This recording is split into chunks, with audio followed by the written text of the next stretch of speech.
Hello. Yeah, well, yes. How are you? I'm good, thanks. How are you? No, I'm all right. I'm all right. Yeah, yeah. Was having my Um, Sorry? I was having my coffee and Oh, trying not nice. to make noise as I'm drinking my coffee.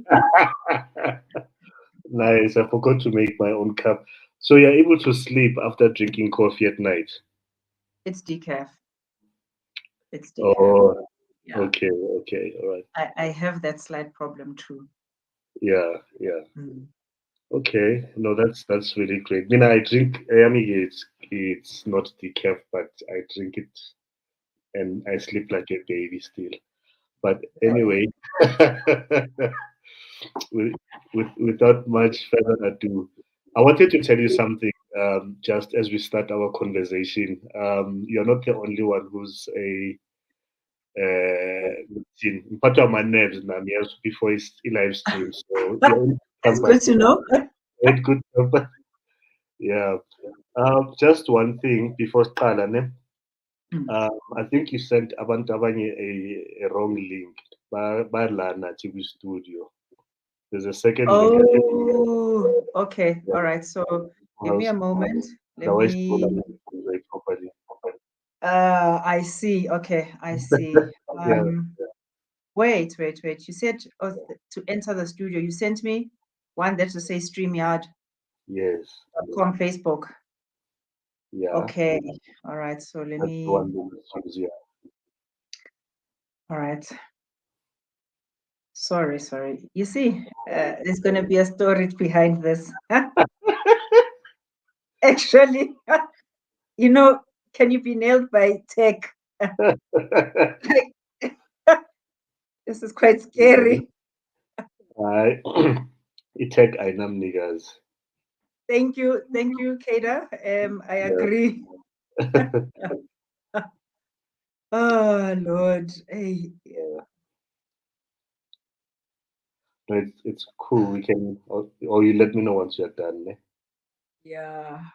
Um, all right. So I think now we are good to go. Yeah, I see when somebody just said they're within. So Oh, nice. all right, cool. Thank you. Thanks, Nosipho, for accepting my invitation. I think it's been a long time coming, and I'm saying it knowing that this is a fairly new live stream. Um, but I think there's a lot of with time and as time go on that we will do for the benefit of the movement or the people.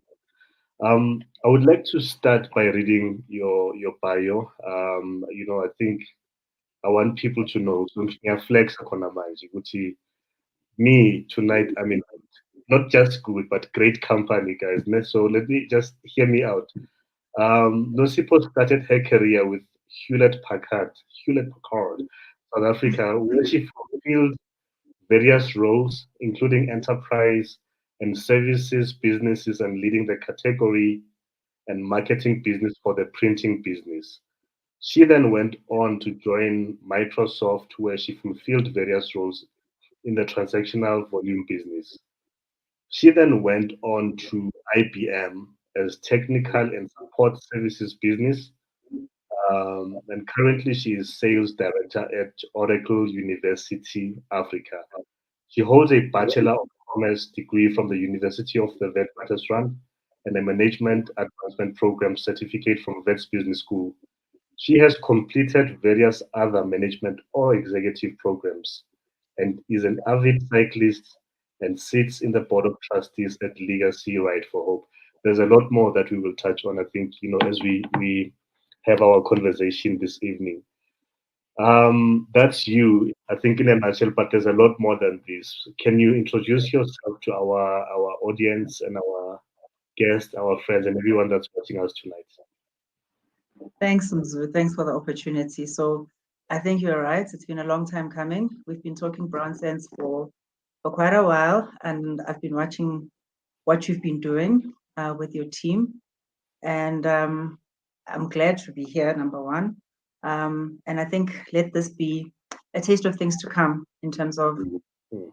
doing better with the BrownSense movement. So introducing myself, where do I start? Yeah, I'll start with the stuff that really matters. I'm a daughter, I'm a mom, I'm a wife, I'm a friend, I'm a sister. So I'm these many things. And then on the side, I dabble with some tech stuff or some career stuff. And and then and then I think somewhere along the line, just to keep sane, keep the heartbeat going, we get onto the bike, I think to take in the fresh air, see some scenery. But in a nutshell, that's me. That's Nosipho. And In where, a few words, in a few. in a few words. So just tell us maybe by way of background. I always like to visualize because also it's part of who you are right now. Your background, where you grew up.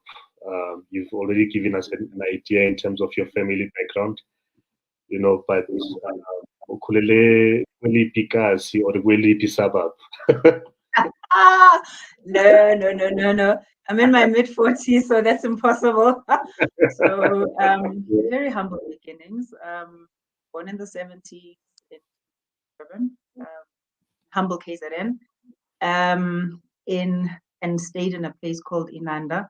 So Inanda comes up in the news for interesting stuff, but I think most who probably also know of Inanda will know of Inanda Seminary and Oshange. And that's my humble beginning, or humble, where I come from, home. Raised by a village, and the village I'll refer to is ugogo nomkhulu, umalume, and aunts. Mom was studying in Ghana. Mom went to study medicine. So mom was away for a good 9 years or so odd, because mom was studying. And I guess, the story there is, and the narrative is also a woman needing to do something different to better their life, and venturing as far afield as Ghana, to enable and realize that dream. Grew up with my cousin, and I suppose it's when you are, your grown-up self, you kind of reflect on my journey, where I'm from, and you realize, hey, we've come a long way, and appreciate also where you come from, because it's been part of molding the person that is here today. And then I think, beyond that, there's a school. School took me as far afield as a place called Lusigisigi. Lusigisigi in Transkei. I spent about a good 2-3 years in Lusigisigi, and what was then, I think, the city sub A and sub B. For us millennials, can you please tell us what's that in today's terms? So sub A and sub B in today's terms is grade 1 and grade 2. So one is old, and went somewhere, found one's roots back towards KZN. Did finish off my high school in KZN, started off at Varsity College, then found myself at Wits University doing my BCom around 95, 96, somewhere there. And I guess that the city of gold, the bug has bitten, because many years later, I think 25 plus years later, I'm still in the city of gold. And wow, what a journey, what a journey. Yes. Quite an interesting journey, and it sounds like it's quite that you've had in terms of exposure. You've been to the.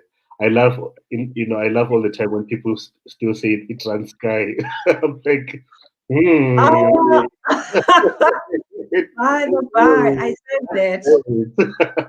It was the Transkei. It wasn't Eastern Cape back then. It was the Transkei. Yeah, for sure. But it's the exposure. So just what you've had that at a very young age. It sounds like when where I grew up, for instance, the different parts of Soweto, and I think a lot of people abakhulele emalokishini, not only Soweto, will relate to this. Ukuthi these types of classifications, kuthiwa kune-Zulu section, there's a Sotho section, and those types of classifications, and not till we know when we are going that side of the township, we are going to this, and these are the people that we are going to encounter when we get there. And what that does, I think, is deprive at an early age, Leo, that in immersion of just getting to know one another at a very young age. Yeah. Wow. I agree. Look, and Inanda is not what I would call a township. The nearest township to Inanda is Guamashu. It's what I call, what I think it was classified as peri-urban. Yes. But also growing up in KZN, I guess you didn't have, as you say, those divides of Xhosa section, Zulu section, Tsonga section. No, nonke namaZulu at the end of the day. You are one thing. And I think it's when I was now avid and I was hearing this thing of Zulu section. I'm like, that's that. The stuff is rough.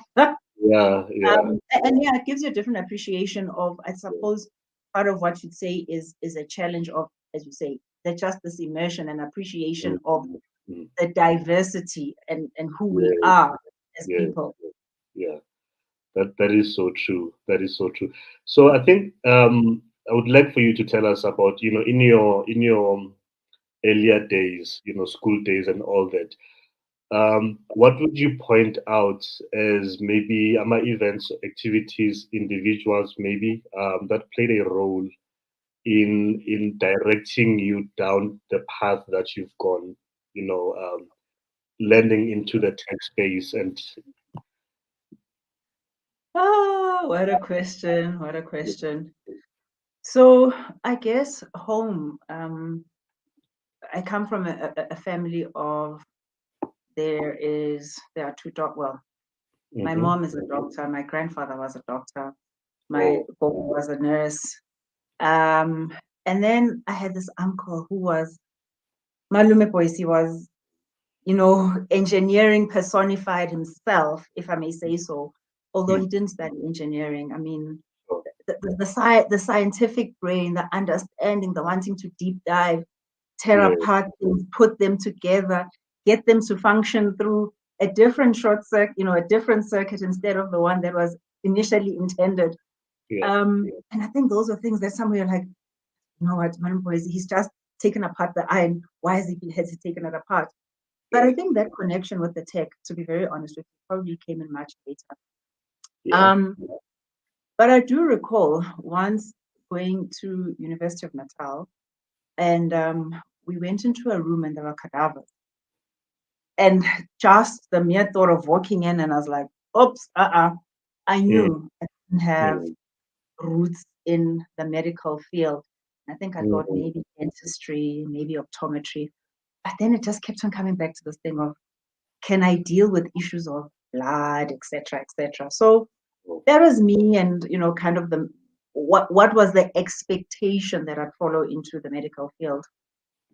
I was fortunate enough to have gone to a school called Utongati. Utongati was part of a group, was part of a school within the Nest group, New Era Schools Trust.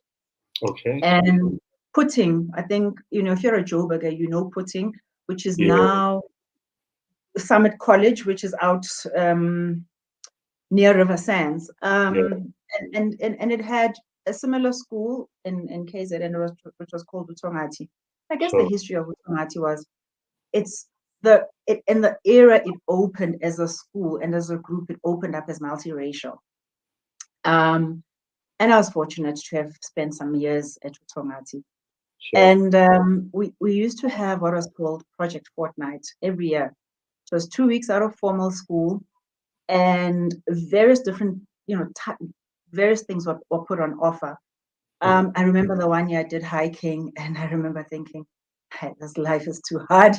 Hiking is not for me, because we were hiking in the Drakensberg for 7 days with tents and stuff. That was just like, it's too much. And the one year I chose marketing. And marketing just opened one's eyes into the world of business, the subtle play of words, pictures, and influencing people on brands, driving choice of things that they buy, things that sometimes you didn't know that you want. You find yourself wanting it. And it's then I knew business was where I was going to be. And what I was going to do, I think that one was like, Sabona Pambi. And I suppose also there was some level of disappointment at home that you're not venturing into medicine. But I come from a home where I also have an aunt who's in the environmental space, and I have an aunt who's a librarian. So the world is kind of like the pearls you oyster. Well, no, let me not use that. You could do what you really wanted to do, trial, venture. And there was that openness at home, and you could have these conversations. And as guys, I'm going to do a BCom. I don't know what, but I figure I'm going to do a BCom. I actually can't remember what was the real driver for me to do IS, information systems, in my first year. But come Varsity College, it was a class of about 20 of us, and there were only 2 women, and I was the only black woman. And it was the most fascinating thing because the content at the time was, they were talking ones and zeros. Sure. And some of the guys, the language and the programming was like this. They were just in tune with the stuff. Sure. Where in that programming, you were kind of coming at it from, okay, the paper says this, the book says this, but reality, what does it say? But these guys knew the ins and out of a computer. And I remember thinking, maybe this is not really the thing for you. But then I guess there's a subtle thing that's playing at the back of your head that says, well, you're here, you're going to have to do it, and you're going to have to survive. Lava who think you're not going to do it, I think you need to show them a thing or two. And a few years later, you find yourself, you've now majored in infosystems. And I guess the infosystems at Wits was probably more kind of a business analyst kind of curriculum rather than really leading you into hardcore technical stuff. So at that stage as well, you're still thinking, oh, okay, this is interesting stuff coming up. I had a scholarship from Unilever. So my vacation work while studying was spent at Unilever. But funny enough, I was in the accounts department because I was actually supposed to come out as one of those to go into their finance field. Sure. And that didn't quite materialize the way it was supposed to because HP came along, and I thought, well, we can always go back to the finance world. Let's actually go and see what this tech thing is about. And that's how I ended up at HP. And maybe I shall pause there and then just let you take it in, or maybe the next, where to from there. But that's why I entered. For me, tech was, I had this job offer from Unilever, and I had the offer from HP, and I was like, finance, IT, let's go and try this thing that's unknown. And if it really doesn't work out, then at least I've got a fallback because I've got my accounting major.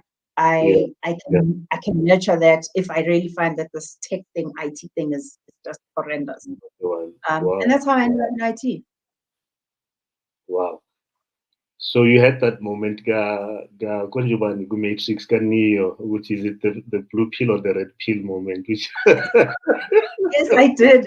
And it was a difficult one because, at home, the safety net was Unilever. Unilever is a company that we grew up with, at least even in the household, Unilever brothers, you're using the products at home.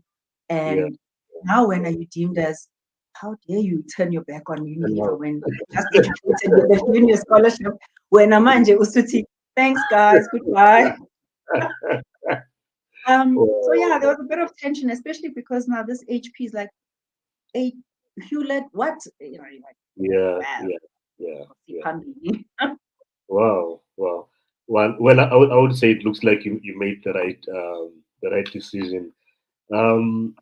tell me something now. Now, one of the things that we tend to hear, or the narrative, that as far as tech and women, especially Black women, are concerned, is that either there are no opportunities for them, or there's no deliberate intent or action towards creating those opportunities for them to in order for them to be able to get into those spaces. Mm-hmm.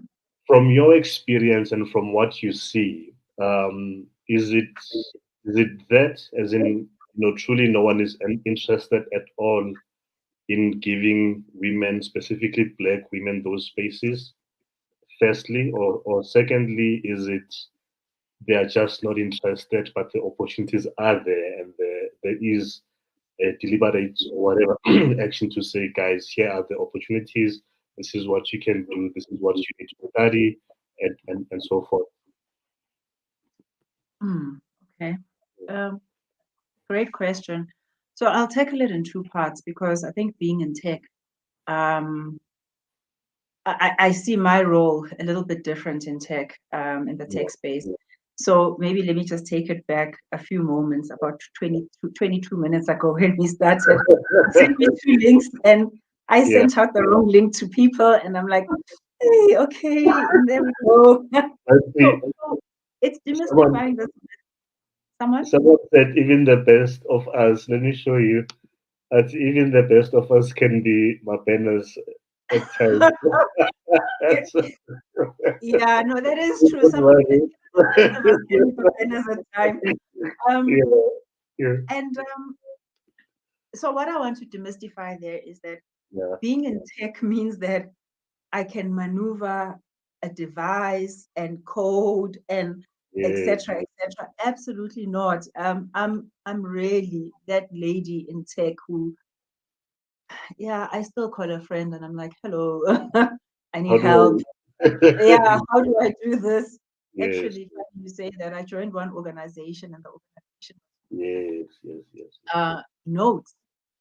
And I remember phoning a friend and saying, I'm 30 days into this job. I think I'm going to resign because this notes and Outlook are not the same. But anyway, a story for another day. So coming back to your question, I think in tech, opportunities that exist there are opportunities that are for the non-techie, and I'm that non-techie. But I exist in a technical world or in an IT or ICT field. And then there are tech roles. So maybe let me touch a bit on kind of the space I find myself in. And yes, I did start off in a part tech environment, in a pre-sales environment, but I didn't nurture that beyond perhaps, I ventured into sales and I went into business management and I led segments. But the key message and the key driver that we were taking to customers was you can enable your business with tech. So there are those roles, and those roles exist in your marketing space. You can support the tech world from an HR perspective and operations perspective as well. So I don't think that opportunities are limited if you are not a techie. You can run business, you can market business. The sky's the limit in terms of what you can do if you're a non-techie. And I guess I'm a non-techie.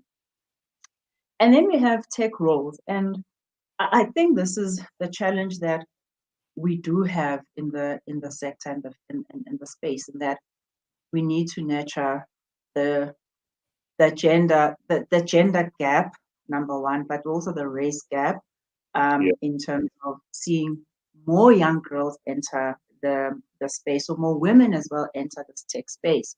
But what does entering the tech space mean? It starts with, we need to nurture your mathematics and your science and your engineering subjects from the time that girl child, boy child is entering school, seeing it through to the end of their high school career as they enter and transition into the tertiary space. And then we enable with programs that allow them to enter the employment field. But I'm also one who says, with the world, how it's pivoting, we should also be teaching our kids to be entrepreneurs, and they can be entrepreneurs with tech. And I think that's what we're seeing is you can code from your room, and you can make a meaningful and decent income and run your business perhaps from your bedroom. And those are some of the lessons I kind of leave with my kids. Sure. Think of the world in many different ways, in ways that we were not taught. But I think just bringing it back once more is in the tech space, we need to nurture your science, engineering, and mathematics as subject choices. And we need to take away this fear factor of those are hard subjects, they cannot be done. And then we need to see more women come in and do your science degrees, your information systems, and your IT type fields. And then we need to have the programs which are very intentional in terms of the intake of women and Black women, and also what are the paces we are putting people through. And those are your internship programs now, which will talk to you identify, a number, but what is that meaningful kind of development on the program? Does it entail, being put on meaningful projects, contributing to that project and the development, and then also I think just continuing the cycle of engaging in a dialogue, but in also saying that it is lonely, and I think in the loneliness we need to ensure that we empower people with mentorship, with coaching opportunities, so that we take away that sense of it's a scary world. You walk into a room and it's just men, and and this is part of, I think, one's reality. One of the businesses I led, I just knew it. Well, I actually didn't know it, but I remember walking into one of the retail meetings and thinking, right. Firstly, there's no person of color, and there's no woman of color, and we were such a long way away from that. And it's only, I'd say, in the recent past, you're kind of seeing some of that transformation shape itself, but you still have this gap because it's either way too entry level and then also way too senior. So there's kind of nothing here in the gap that shapes and molds this picture of there's an option, there's a possibility for me as well to grow and see myself rise up within the ranks. Wow. Well, you've really touched on something very key in your earlier part of answering the question, which was basically unpacking the tech space. Angithi, most of us think, and Hollywood and the media play a big role in this. Geeky kids who can code, sit in coffee shops, abanye ngama laptop busy like typing. Yes. And that's kind of how we've gotten to see it as. You've made me think of something else now. So there's the part here when you talk about the intake, of Black women, or creating those opportunities where they can come in, whether they come in as interns and whatever other roles. Now, inside the organization, and I'm going to frame the question this way, maybe based on my not experience per se, but things that I've observed in my area, which is law. Where you find yourself as a lawyer or a young Black lawyer in this big law firm, ungene because of the numbers, right? They have to do to meet this quota or the numbers. But now that you're in this machine, you're not given quality work that is going to help you grow as a professional. Is this something that you've seen in the tech space where it's like, okay, Ozani, everyone is now here. We've ticked all the boxes. Now that we are here, maybe you either do some mundane thing that's going to kill your brain cells and not grow you and nurture you and give you more opportunities. Is that something that you would say is there or is in place, or that you've seen in your journey within the space? So that was me. I started my roots. I remember graduate program, and at some point I was going through manuals on which screwdriver to use to change a disk drive. Yeah. I did these courses for like 2 weeks. Yeah. I'm like, yeah, man. I didn't go to Wits to do this anyway. This is not what I want to do. Had a meeting with HR. I'm like, come, let's go and sit down and have coffee. And the things you do when you're young, actually, some days I now sit and I reflect on this action and I'm like, my 22-year-old self was, rather, I don't know whether to say stupid, brave, but anyway, the point was, I then said, guys, really great that you've offered me this opportunity. This is not what was my intended design. I'm not going to wear hard hats and hard shoes. But keep the pay. I'll stay at home. When you've now decided what the program really must mean, call me and I'll be back. And look, Mzu, I think it could have been said differently. I probably didn't know better at the time. We just went with the flow. Yeah. And it didn't backfire. I think that's probably the message for me. It didn't backfire at the time. And maybe I had a mature set of people I was dealing with who then quickly said, no, that's not what we want. Yeah. And they thought about it differently. And voila, I found myself in something where was more meaningful in that you weren't doing the filing. And as you say, that mundane task where you think, I have to be at the office and by 10 o'clock, my brain will be fried. Not fried because you are thinking, but because you're just not stimulated. Sure. So I think I think your question where you're angling it is, in corporate, is this maybe part of the challenge? I do think yes, but I think where some of us play a role is we've been there before. It's for us now in leadership roles to make sure that we don't take another child through that kind of experience where they have to call somebody into a room and say, keep the pay, I'm going home, I'll come back when you're ready for me, or I'll find my feet elsewhere. Because I think that's also some of the frustration we're seeing in young people we are bringing into organizations, and that we have these great programs, they really speak volumes, but when it comes down to the meat and the content of what people are doing, it's lacking. And we lose people through a system, and we lose really, really great minds and great talent because just haven't tapped into that young mind, whilst does not have the work experience, how they think, how they problem solve, the perspective they bring is a much needed perspective, because sometimes I think we get lost in, we've been doing it for like this for 10 years and that's the only way and the only narrative that we know, that we're not prepared to be challenged and have our status quo challenged. So I think it is important for us as custodians and as leaders, having been down this path, to speak up, to ensure that we frame and we shape these intern programs to be meaningful. Make sure that when we talk about skills transfer and on-the-job training, that you assign a mentor who is going to take it as part of their meaningful task. We make it part of their KPI. But we also have feedback systems that speak to, is it meaningful? What could be challenged? What could be shaped? But put people into projects. But also don't just put people onto projects as observer status. Start small, and I think the beauty of work for me is there's room to make mistakes.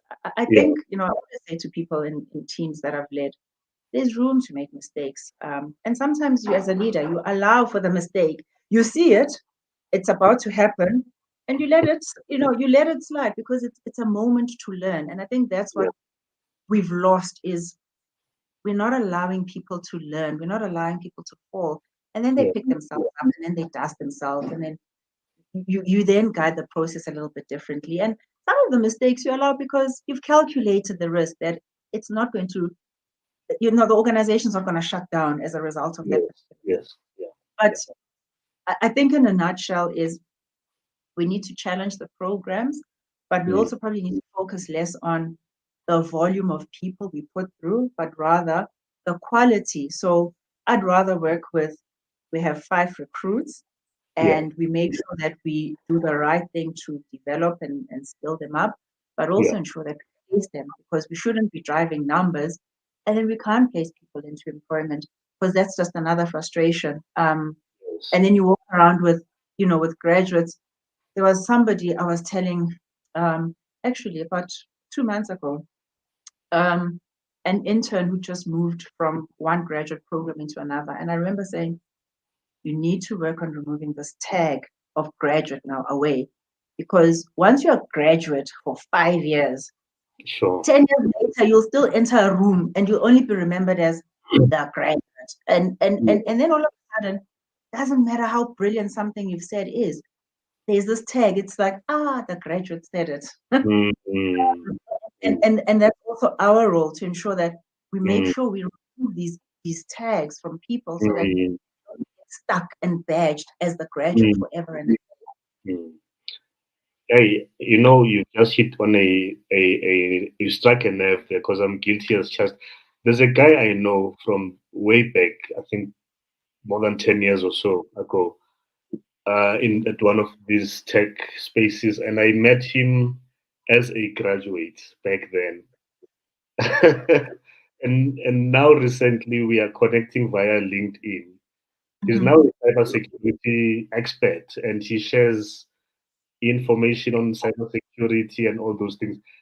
And I've been guilty of, when I catch him posting, I'm like, oh, it's that graduate guy. You understand? And so the mind is still there. You understand? And unfortunately, he's long overgrown that role or that title, and he's now a Mm. subject matter expert in one particular area. Wow. I want to segue into another area of focus, we call it area of interest. But before we do that, I would like maybe just one last question in this space. Now, having worked in the space, where you've seen from different organizations, now you see, you know how a lot of these multinationals come into the country. They've got certain programs. I think the graduate program would be one such example. Do you think that they're doing enough in terms of meaningful and something that has impact and that we can measure some years later and say, this company had this program as a result, when the president was talking about the 4IR commission, I don't remember how many years ago for the first time. Now there are people that are in those spaces and they are part of this committee, and we see the work in the public space that benefits the country. Are they doing enough, Nosipho, in your opinion, or is this, a bit of some shaking of the tree that needs to happen?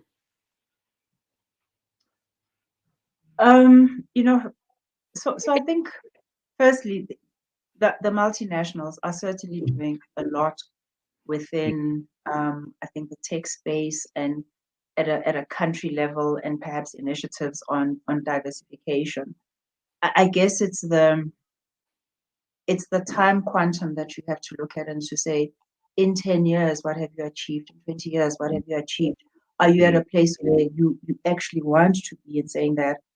mm, Taking it back 6 months or so ago, I attended a global women in tech conference, and what stood out was the issue of women in tech, as in the technical roles, is not just systemic to us, as it's not an African diaspora story.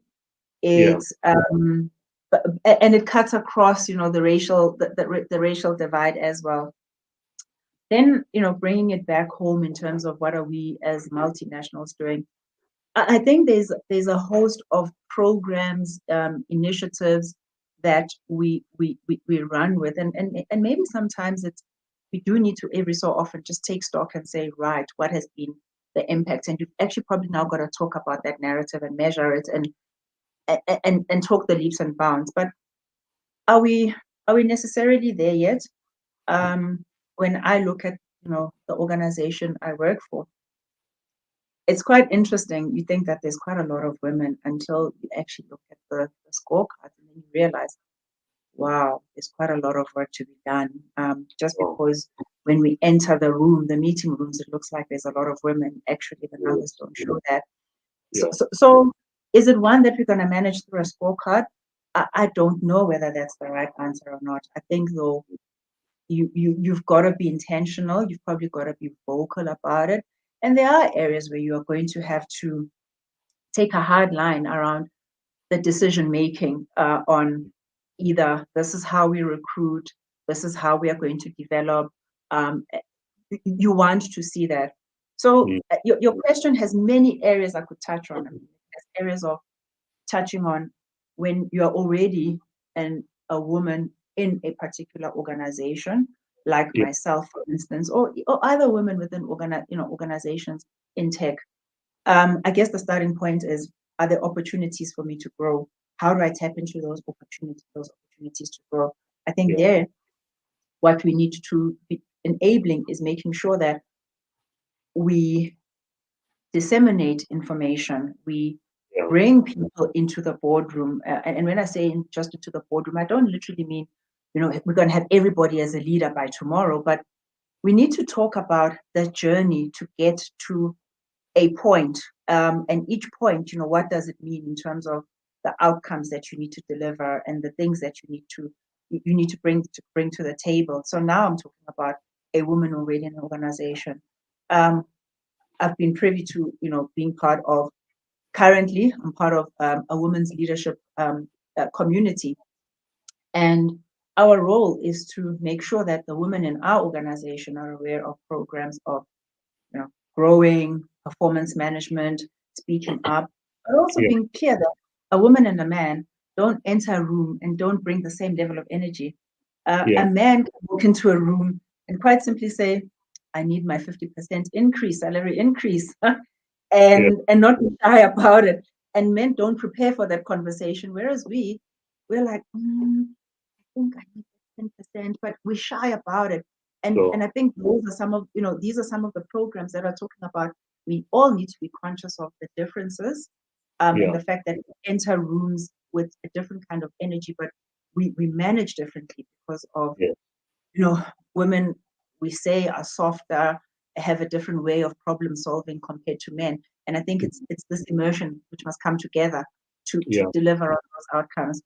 And then there's you bringing in interns into the field. And I think there, the programs, we've really got to make sure that as a leader, as my role when I look at programs like internship programs, it's important that I understand the expected outcome, and what does the path look like for the person who's coming on.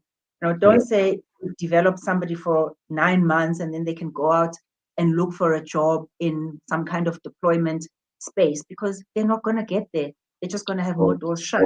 So we need to look at things like, is the program going to be a 2-year program? But what does it mean for that person on that program? But also, typically, what's the kind of role they can enter?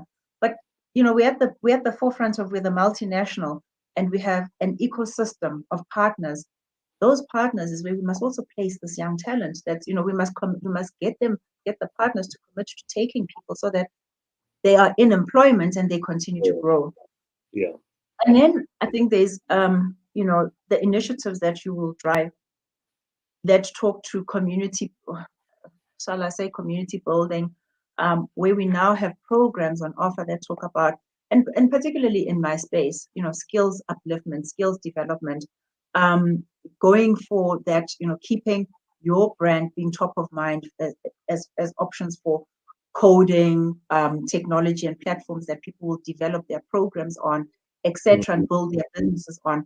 And that we do need to be nurturing from that kind of youth space. And that youth space is, for me, it starts off, at that point where they're young, get them coded, move them into the next stack. And I think there's quite a lot, but sometimes maybe we need to think about just how we aggregate this, because there's a lot of these programs, and I think you can get lost in these programs if you're not quite clear on what they are, how, where they're supposed to take you as well. A long way to answer your question. I think there is a lot that we as the multinationals are doing in the various spaces. But sometimes I think the key thing, and this message is probably now talking to somebody who's entering the workspace and who's already in the workspaces, We're not patient. We're not patient. I want it now. Yeah. Not, I don't want it tomorrow.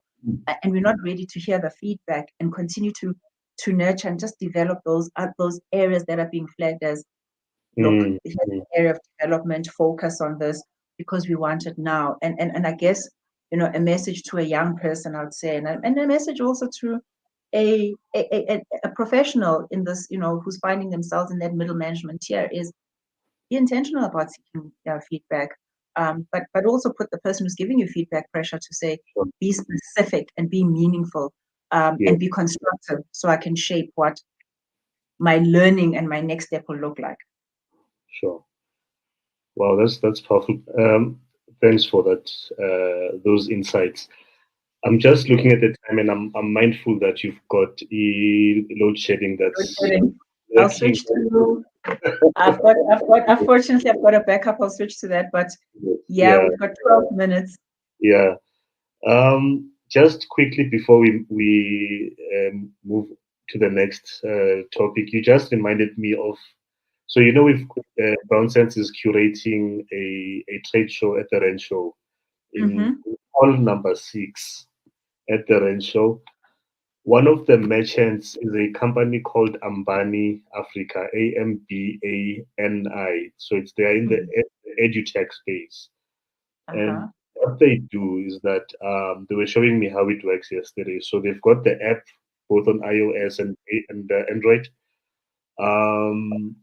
You buy a book, so it's got animals. It's for kids. So there's an elephant or whatever. So it's meant to teach kids the name of the animal in their language. So if it's Xhosa, Chivenda, or whatever, it does that. But also it gives the sound that the animal makes. So you take your phone, on their app, you scan the page where that animal appears, and then it pulls it out and it makes the sound. So if it's an elephant, you get an elephant sound. So when I saw that, and I was like, these are the types of things and companies that should be embraced by the bigger organizations, including government, because this can benefit children at schools, at home, and so forth. Anyway, but come through to the and for those who are watching us to the Red Show, there's a lot more Ambani Africa and more talented merchants there. Tell us about your cycling interests. You're an avid cyclist, and how did that start? How long you've been doing it? Maybe advice to someone who might be an aspiring cyclist to say, you know what, this is the kind of bicycle you must start with. Don't go for cheap.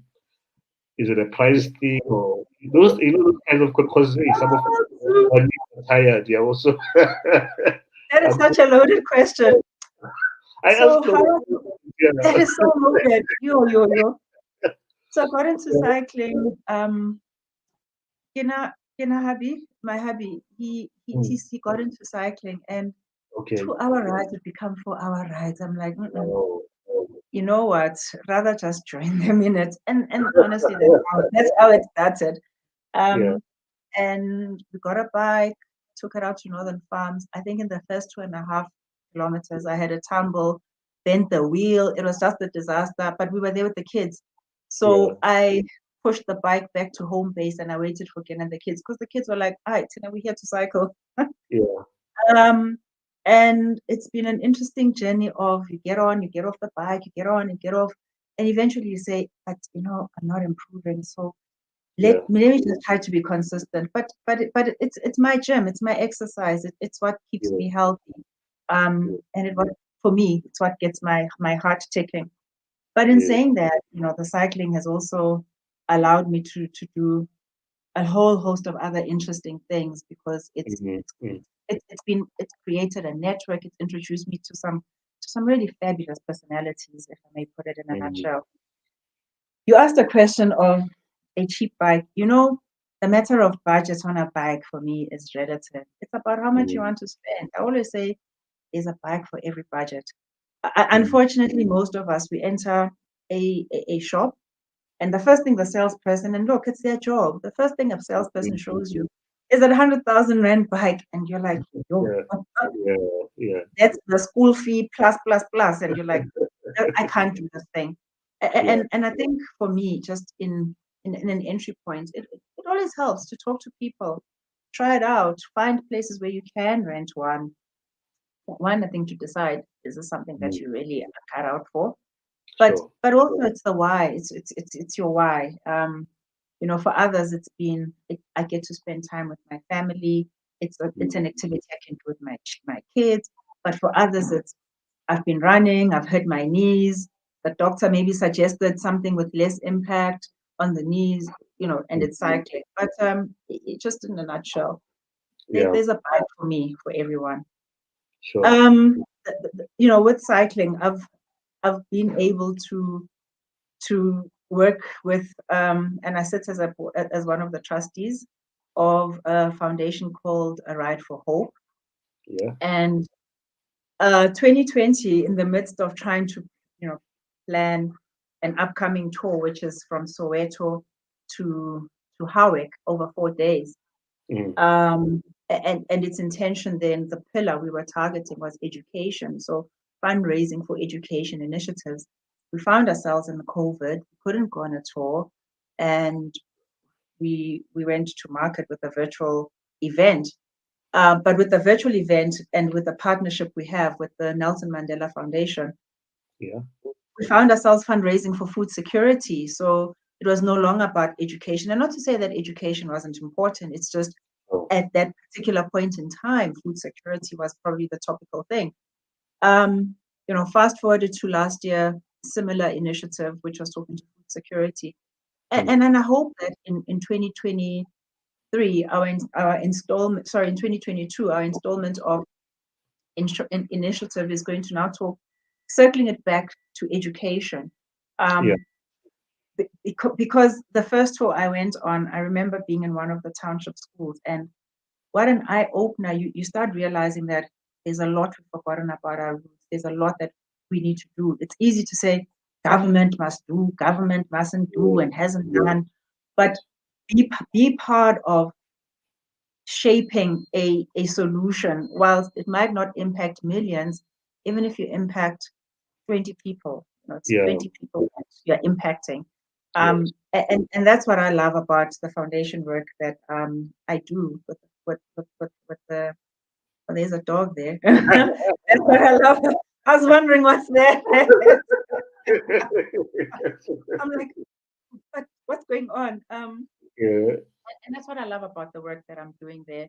But cycling has also got me to venture out into, working to make and drive some transformation in the cycling sport from the federation perspective. So I'm involved. I sit as the youth transformation commissioner for Central Gauteng, and having some pretty tough conversations around what does change look like, and there's still a lot of work to be done, a lot, because you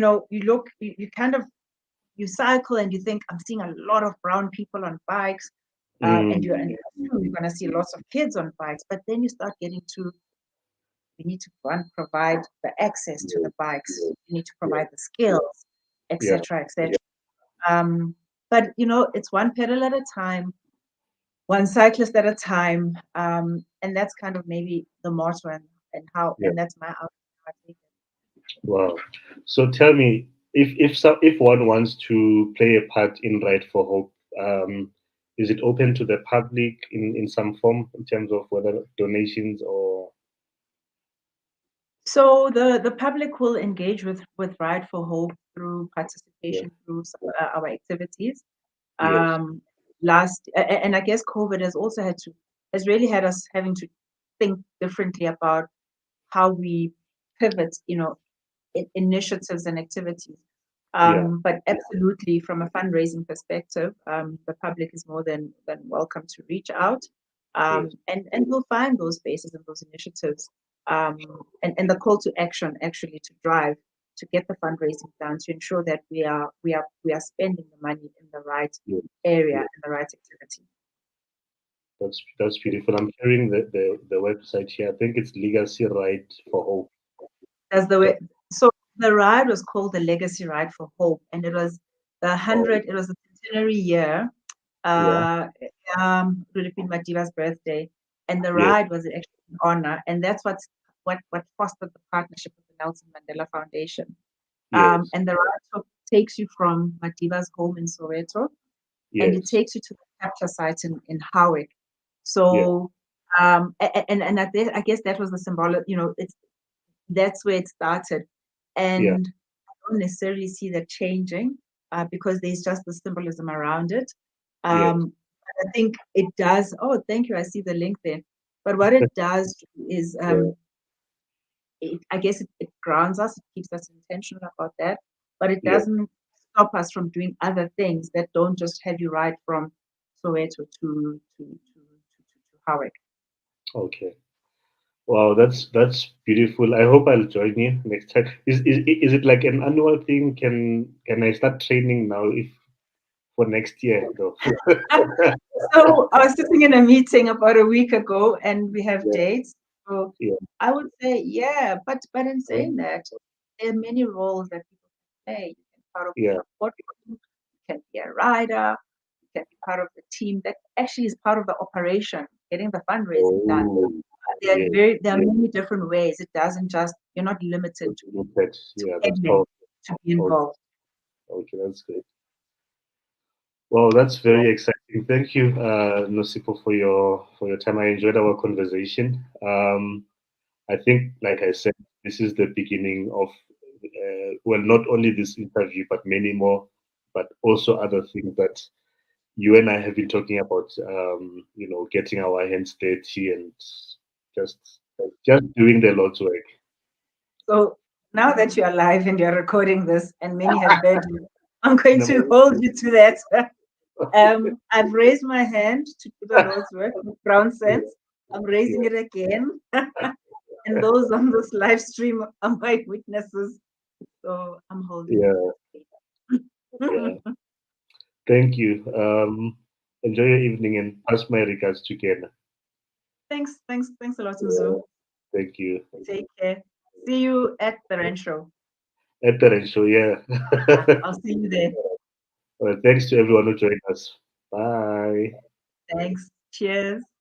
Bye-bye.